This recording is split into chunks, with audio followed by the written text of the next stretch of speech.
BJP Bihar के अंदर अपना मुख्यमंत्री बनाने जा रही है। और ये मैं नहीं कह रहा हूं, ऐसा लगता है कि जेडीयू के दफ्तर के अंदर अब बीजेपी के लोग पहुंच गए और बीजेपी के लोगों ने पहुंच करके मानो कहा हो कि भैया ये लैपटॉप, ये कंप्यूटर, ये चालू रहने दो, तुम केवल बाहर चले जाओ और यहां पर अब जिम्मेदारी हम संभाल रहे हैं। हालांकि नंबर्स में, आंकड़े में बात करें तो जेडीयू कहीं से कम नहीं है, लेकिन फिर भी आप ये बताइए कि आखिरकार क्या वजह है जो जेडीयू 101 सीटों में से 85 सीटों पर जीत दर्ज कर रही है, इतना शानदार स्ट्राइक रेट है, उसके बावजूद जेडीयू को आखिरकार यह ट्वीट डिलीट क्यों करना पड़ा। इस ट्वीट के अंदर यह ट्वीट किया गया आज दोपहर में करीब 1 बजे और इस ट्वीट के अंदर यह कहा गया कि न भूतो न भविष्यति, यानी कोई नहीं है, नीतीश कुमार मुख्यमंत्री थे, नीतीश कुमार मुख्यमंत्री हैं और नीतीश कुमार मुख्यमंत्री रहेंगे। बिहार वासियों का प्यार नीतीश कुमार, यह लिखा गया था। इसमें तो कोई गाली नहीं लिखी, इस पर तो दावा करने में भी कोई हर्ज नहीं है, लेकिन फिर भी इस ट्वीट को डिलीट करवा दिया गया। किसने ये ट्वीट डिलीट किया होगा, जरा सोचिए इस बात को। वही लोग जो बीजेपी के लोग जेडीयू के दफ्तर में आ गए और जेडीयू के दफ्तर में आकर के कहा कि भैया बाहर निकल जाओ, अब हम संभालेंगे यहां पर। वरना आप बताइए कि अगर जेडीयू के लोग ही जेडीयू के लिए ट्वीट कर रहे हैं तो फिर वो डिलीट क्यों कर रहे हैं। जेडीयू को तो बल्कि इस बात पर खुश होना चाहिए कि 101 सीटों में से हमारी 85 सीट आई है, जबकि 25 सीट पर हमारी पार्टी को श्रद्धांजलि दे दी गई थी।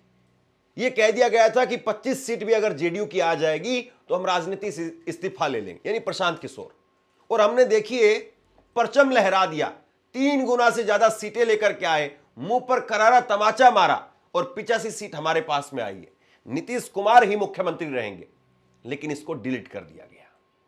अब बताइए आप, नीतीश कुमार मुख्यमंत्री रहेंगे या बीजेपी का मुख्यमंत्री बनेगा, ये यहां से साफ हो रहा है। और इसके बाद में अगर आपको लग रहा है कि नहीं, ट्वीट हो सकता है कि शायद डिलीट हो गया हो, गलती से हो गया हो, तो आपको दूसरा ट्वीट जरा देख लेना चाहिए। दूसरा ट्वीट जो 3 बजे के आसपास दूसरा ट्वीट किया गया और उसमें लिखा है, जीता है महिलाओं का विश्वास, जीता है बिहार। और इसमें ऊपर देखिए आप, जीता है बिहार की महिलाओं का विश्वास, जीता है एनडीए, जीता है बिहार। एनडीए लिखा जा रहा है, क्रेडिट एनडीए को दिया जा रहा है, जबकि इससे पहले यह कहा जा रहा था 5 दिन बाकी रह गए, अब तो नीतीश कुमार। 3 दिन बाकी रह गए, नीतीश सरकार। टाइगर जिंदा है, नीतीश कुमार। 25 से 30 फिर भी नीतीश। इस तरह के पोस्टर पटना की सड़कों पर लगे हुए थे, इस तरह के पोस्टर निकल रहे थे और छप रहे थे। तो क्या वो जो जेडीयू के लोग काम कर रहे थे उनको हटा करके अब बीजेपी ने अपने लोगों को बैठा दिया है। और इसीलिए बीजेपी के लोग वो कह रहे हैं कि भैया धन्यवाद, भैया धन्यवाद, आपने जितना किया अच्छा किया, अब हम यहां बैठेंगे और हम करेंगे। अब बताइए कि 85 सीट आने के बाद में भी नीतीश कुमार के नाम को डाइल्यूट करके एनडीए को क्रेडिट दिया जा रहा है। एनडीए को क्यों क्रेडिट दिया जा रहा है, एनडीए को किस लिए क्रेडिट दिया जा रहा है, या फिर नाम भी तय हो चुका है। याद कीजिए, चुनाव के दौरान अमित शाह जी ने कहा था कि सम्राट चौधरी को बीजेपी, नरेंद्र मोदी वो बड़ा आदमी बनाएंगे। और बड़ा आदमी से आपका मतलब समझ में आता होगा कि आपको क्या मतलब होता है बड़े आदमी का। यानी सम्राट चौधरी के नाम का ऐलान बीजेपी कर चुकी थी और सम्राट चौधरी को मुख्यमंत्री बनाएंगे। हालांकि बीजेपी को जब इस तरह का जनादेश मिलता है, यानी जब प्रचंड जनादेश मिलता है, तो फिर बीजेपी किसी पर्ची वाले को सीएम बनाती है। बीजेपी किसी ऐसे को सीएम बनाती है जिसकी चर्चा ना हो, जिसको लेकर के मीडिया में करंट फैल जाए, थरथरी आ जाए कि भला इसके नाम का तो हम ऐलान ही नहीं कर पाए थे, इसके नाम के बारे में तो हम सोच ही नहीं पाए थे। यानी भजनलाल शर्मा जैसे किसी व्यक्ति को लाती है, मोहन यादव जैसे किसी व्यक्ति को लाती है, जिसके बारे में कहा जाए कि इसके बारे में तो कोई कयास ही नहीं लग रहे थे। अब अगले 4 दिनों में तो सिर्फ यही कयासबाजी चलेगी कि बीजेपी ये सीएम बना सकती है, ये सीएम बना सकती है। फिर उसके बाद में एक नई थ्योरी मीडिया के अंदर चलाई जाएगी कि तीसरे लाइन में बैठा हुआ आदमी वो सीएम बन रहा है। अब हर आदमी जो पहली लाइन में बैठे होंगे वो ये मान करके चलेंगे कि हम मुख्यमंत्री नहीं बन रहे हैं। इस वक्त में जब ये मैं आपसे वीडियो रिकॉर्ड करके पहुंचा रहा हूं, बीजेपी 95 पर है, जेडीयू 85 पर है, एलजेपी माफ कीजिए वो 19 पर है, हम पार्टी 5 पर है और आरएलएम वो 4 पर है। यानी 100% स्ट्राइक रेट तकरीबन वो यहां पर दिखाई दे रहा है एनडीए के खेमे में।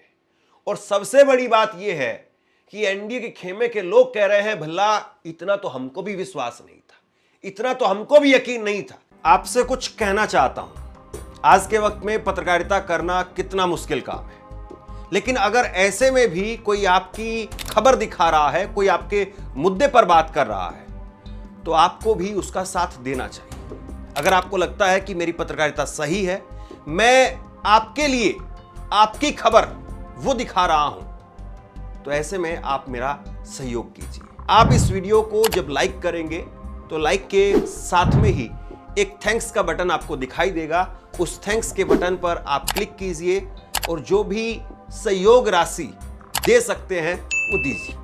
दूसरा, आप चैनल को ज्वाइन कर सकते हैं और चैनल को ज्वाइन करके भी मुझे मदद कर सकते हैं। बिहार सरकार के मंत्री अशोक चौधरी ने कहा कि हमें उम्मीद थी कि 170 से 175 सीट आएंगी, हमें यह नहीं पता था कि कहां जाकर के रुकेंगे, 2/3 बहुमत से अधिक बहुमत मिलेगा यह नहीं पता था। जनता को इसके लिए बहुत धन्यवाद। आने वाले समय में महादेव इतनी ताकत दे कि जो हमने वादा किया है उसको हम पूरा कर सके। वैसे वादा पूरा करने के लिए महादेव की जरूरत नहीं है, वादा पूरा करने के लिए मोदी जी की जरूरत है, क्योंकि बिहार को पैसा मिलेगा तभी तो आप आगे वादा पूरा कर पाएंगे। अगर सेंट्रल गवर्नमेंट पैसा नहीं देगी तो वादा कैसे पूरा होगा जी। और खैर, बीजेपी जहां पर डबल इंजन की सरकार में है वहां कौन सा वादा पूरा हो जाता है। लेकिन यह बात तो स्पष्ट है, आज ही बिहार सरकार में मंत्री और अशोक चौधरी वो तो खासम खास है नीतीश कुमार के, वो कह रहे हैं कि भैया इतनी उम्मीद तो हमें भी नहीं थी। ये भला वाकई जो है वो ज्ञानेश कुमार साहब के नेतृत्व में चुनाव आयोग गजब झंडे गाड़ रहा है। जो उम्मीद पार्टी के लोगों को नहीं, जो उम्मीद एग्जिट पोल वालों को नहीं, जो उम्मीद ग्राउंड पर काम कर रहे पत्रकारों को नहीं, फिर भी उससे बढ़ करके नतीजा आ रहा है। बताइए, इससे ज्यादा निष्पक्ष काम चुनाव आयोग और क्या कर सकता है। कांग्रेस के नेता भूपेश बघेल ने कहा कि मुख्य चुनाव आयुक्त ज्ञानेश कुमार को बिहार चुनाव में जीत की बधाई। आपने बहुत मेहनत की, 64 लाख मतदाताओं के नाम काटे, 16 लाख नए मतदाताओं ने आवेदन किया, आपने 21 लाख नाम जोड़ लिए। धांधली पर धांधली, बेहिसाब धांधली।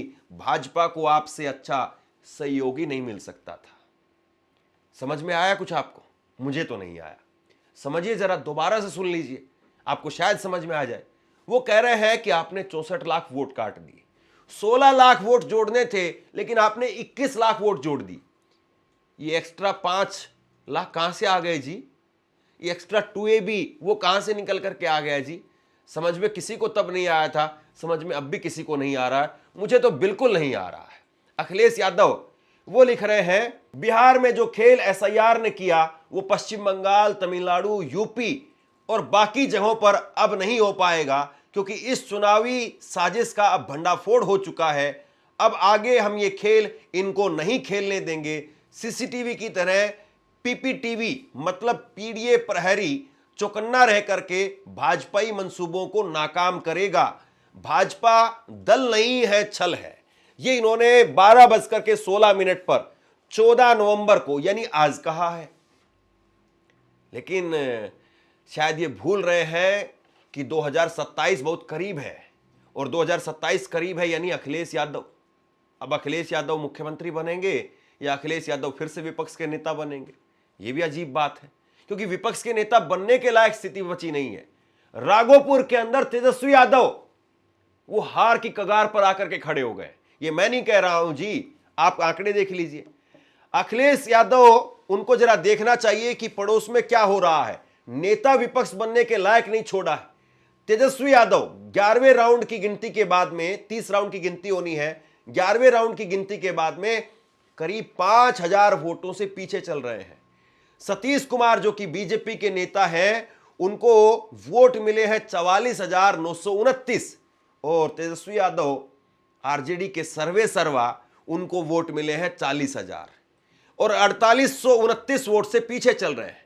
इसके साथ में 9वें राउंड की गिनती के बाद में आप देखिए चुनाव आयोग की वेबसाइट से मैं आपको बता रहा हूं, सतीश कुमार वो 2228 वोट से 88 वोट से आगे चल रहे हैं। तेजस्वी यादव यहां पर 2288 वोट से पीछे चल रहे हैं और यहां पर तीसरे नंबर पर कोई खेल नहीं है।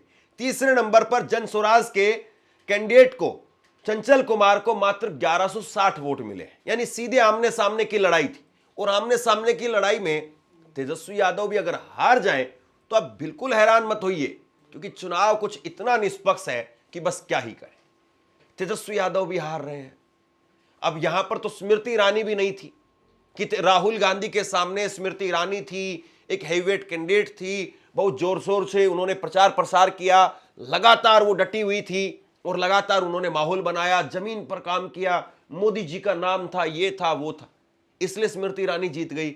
अमेठी में इसलिए राहुल गांधी हार गए। लेकिन यहां तो तेजस्वी यादव, हालांकि अभी आखिरी राउंड की गिनती होनी बाकी है, लेकिन तेजस्वी यादव का हाल ये देखिए।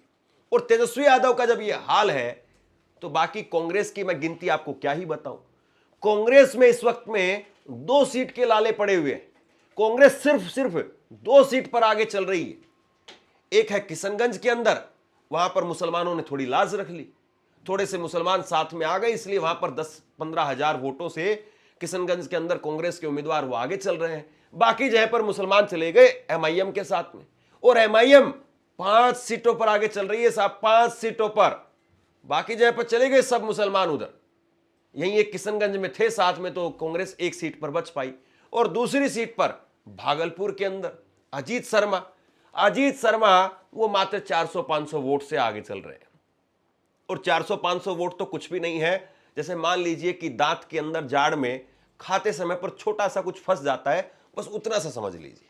400-500 वोट है, और 400-500 वोट, और ये थोड़ा ट्रेल इसलिए कर पा रहे हैं क्योंकि उनकी बेटी वो भैया मुंबई के अंदर एक्ट्रेस है नेहा शर्मा, उन्होंने आकर के थोड़ा रोड शो वगैरह कर दिया, माहौल बना दिया, इसलिए वो बच गए, वरना तो सब निपट गए। वो बच गए, सब निपट गए। ये स्थिति है कांग्रेस की।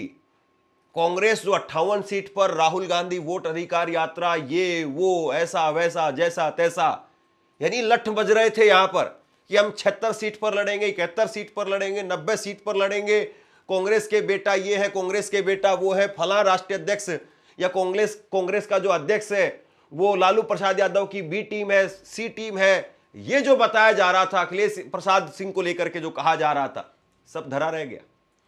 कृष्णा अल्लावरू उन्होंने बहुत मेहनत की है, ये किया है वो किया है, बड़ा सोच समझ करके खींचतान करके उन्होंने वोट टिकटें बांटी हैं।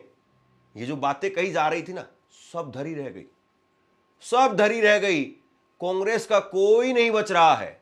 यहां तक कि कांग्रेस के बिहार के अंदर मौजूदा अध्यक्ष वो अपनी सीट हार रहे हैं भैया, और वो कहेंगे कि जब तेजस्वी अगर सीट हार सकते हैं तो मुझे हारने में क्या शर्म है, मैं भी हार जाता हूं। और मुझे तो लगता है कि 1-2 सीट कांग्रेस अगर जीत भी रही है तो इनको भी बीजेपी में चले जाना चाहिए। भला इधर कोई रहेगा नहीं तो कम से कम विधानसभा के अंदर आराम से काम होगा, ज्यादा मुश्किल नहीं होगी कि वहां पर 4-5 कुर्सियां लेकर के बगल में बैठा देंगे, या बगल में नहीं भी बैठाएंगे तो साइड में बैठा के बाहर भी कर देंगे। आराम से बिहार में काम तो होगा। बीजेपी को भला 1 करोड़ नौकरियां देने में, महिलाओं को 2-2 लाख रुपए देने में, युवाओं को 1000-1000 रुपए देने में दिक्कत तो नहीं आएगी कम से कम, वरना ये 2 कांग्रेस वाले रहेंगे, 5 एमआईएम वाले रहेंगे। एमआईएम वालों को भी चला जाना चाहिए कांग्रेस के अंदर, ये माफ कीजिए बीजेपी के अंदर, वरना ओवैसी साहब कहेंगे कि आरजेडी वाले ले लेते हैं, उधर नहीं बीजेपी के अंदर। और फिर अखिलेश तेजस्वी यादव कहें कि भैया देखिए 5 साल बाद आते हैं, 15-20 जीत करके आए हैं, इनको भी क्या रखेंगे, इनको भी ले लीजिए। यानी बिहार का चुनाव वाकई बड़ा दिलचस्प है। और नीतीश कुमार, उनको लेकर के तो क्या ही कहें। 100 में से 85 आए, और 100 में से 85 आने के बाद में भी ये नहीं कह पा रहे हैं कि भैया हम सीएम बनेंगे। अब बताइए आप क्या कहेंगे। या इसको लेकर के पटकथा पहले से लिख दी गई है, वो स्क्रिप्ट पहले से लिख दी गई है कि भैया पिछली बार कम सीटें आई थी नीतीश कुमार जी की, इसलिए नीतीश कुमार जी को मुख्यमंत्री बना दिया, तो अब एहसान जताने का, एहसान उतारने का काम वो नीतीश कुमार जी का है। ज्यादा सीट आ गई और फिर जो है बीजेपी को बनवा दो। राजनीति के अंदर सब बराबर बराबर हो जाएंगे। लेकिन क्या वाकई राजनीति इतनी आसान है? और क्या बीजेपी ने राजनीति वाकई इतनी आसान बना दी है? देखिए कितना आसान काम कर दिया है। यहां हमें अलग अलग करके बताना नहीं है, ना हमारे एडिटर को अलग अलग करके खानों में लिख करके दिखाना है। 1-2 सीटें हैं, उनको क्या बताना है। टोटल ये है कि बीजेपी 200 पार हो गई है, या 200 पार के आसपास है, या 200 पार वैसे हो जाएगी 1-2 दिन में 2-4 जो इधर उधर जीते हैं वो भी आ जाएंगे। वो कहेंगे कि भैया हम अकेले 5 साल बैठ करके क्या करेंगे, चुनाव में इतना खर्चा हुआ है और हमारे 2 कैंडिडेट हैं, अगर कहीं धरना देने जाएंगे तो वैसे पिट जाएंगे, तो चलिए आपके साथ में चलते हैं, सरकार बनाते हैं। कहाँ जो है वो 5 साल विपक्ष की राजनीति करेंगे, सड़क की राजनीति करेंगे। बिहार का चुनाव दिलचस्प है भैया। बिहार का चुनाव ऐसा है, यकीन से परे का चुनाव। यकीन से परे मैं नहीं कह रहा हूं, आप मुझ पर उंगली मत उठाइए। बीजेपी के नेता वो कह रहे हैं कि साहब यकीन नहीं हो रहा है, जेडीयू के नेता वो कह रहे हैं कि साहब यकीन नहीं हो रहा है। अब बताइए उनको यकीन नहीं हो रहा है, जो जीते हैं वो कह रहे हैं कि भैया थोड़ा सा चोटी काटना, हमें थोड़ा चुटकी काटो, यहां से ऐसे चुटकी काटो। यकीन नहीं हो रहा है, सपने में तो नहीं है कहीं पर कि इतनी सीट तो आ नहीं सकती थी, इतनी सीट कैसे आ गई। अब बताइए जिनको मिला है उनको मिलने का यकीन नहीं है, और जिनको नहीं मिला है उनको ये यकीन नहीं हो रहा है कि भला इतना कैसे नहीं हो सकता है। मतलब तेज प्रताप हार जाए तो समझ में आता है कि चलिए वहां पर तेज प्रताप हार गए, बागी हो गए, या पब्लिक ने नकार दिया। तेजस्वी भी अगर हार जाए तो फिर बताइए क्या कहेंगे। तेजस्वी वैसे जूझ रहे हैं, अभी संघर्ष कर रहे हैं अभी, और संघर्ष करके कम से कम अपनी सीट तो बचा ही लें। आरजेडी को तो बचा नहीं पाए। हालांकि वैसे प्रेस कॉन्फ्रेंस होती थी तो 1 घंटे की प्रेस कॉन्फ्रेंस में 40 मिनट तेजस्वी यादव ही बोलते थे, और उसके बाद में राघोपुर में भी नहीं बचा पाए। अब क्या ये कहा जाए कि 10,000 के पीछे सारी पब्लिक चली गई? क्या ये आसान है? क्या ये माना जा सकता है कि 10,000 के पीछे पब्लिक चली गई? या फिर ये कहा जाए कि विपक्ष खुद ही नाकारा निकम्मा था? या फिर ये कहा जाए कि ज्ञानेश कुमार साहब उन्होंने बहुत निष्पक्ष चुनाव करवाए हैं, इसलिए ये नतीजा सामने आया है? यानी एसआईआर करके जो 65 लाख फर्जी वोट थे, जिसके सहारे इनकी 40-50 सीटें आ जाती थी, जिनके सहारे आरजेडी फर्स्ट नंबर की पार्टी बन जाती थी, इस बार हकीकत पता चली है। इस बार पता चला है कि 65 लाख वोट कटे हैं, तो सारे रोहिंग्या वगैरह इधर उधर के जो ले रखे थे इन्होंने, सारे चले गए। हर विधानसभा में करीब 25-26 हजार वोट बनते हैं। 65 लाख के हिसाब से 243 से भाग कर दीजिए, करीब 25-26 हजार बनते हैं। अब 25-26 हजार से कितनी सीटें हार गई है? अगर आज भी वो 65 लाख वाले लोग होते जो इधर उधर के जो फर्जी वोट थे, अगर वो होते तो आज भी नतीजा क्या आता? आज भी नतीजा वही आता, आरजेडी 80 सीट जीतती, और नतीजा वही आता कि बेचारे नीतीश कुमार जी को 30-35 पर बैठना पड़ता, और बीजेपी हद से हद 60 सीट पर चली जाती। लेकिन अब देखिए बीजेपी चली गई 95 पर, और नीतीश कुमार चले गए हैं कितने पर? 85 पर। लेकिन फिर भी कह नहीं पा रहे हैं कि मुख्यमंत्री हम बनेंगे। जब वही नहीं कह पा रहे हैं तो हम भला क्या कहें? और आप भी आराम करिए। अब मैं आपको क्यों परेशान करूं कि ट्वीट करके बताइए कि किसकी सरकार बनेगी। यानी अब तो कुछ रहा ही नहीं, कुछ बचा ही नहीं। चलिए तो फिर इस वीडियो को भी खत्म कर देते हैं। धन्यवाद।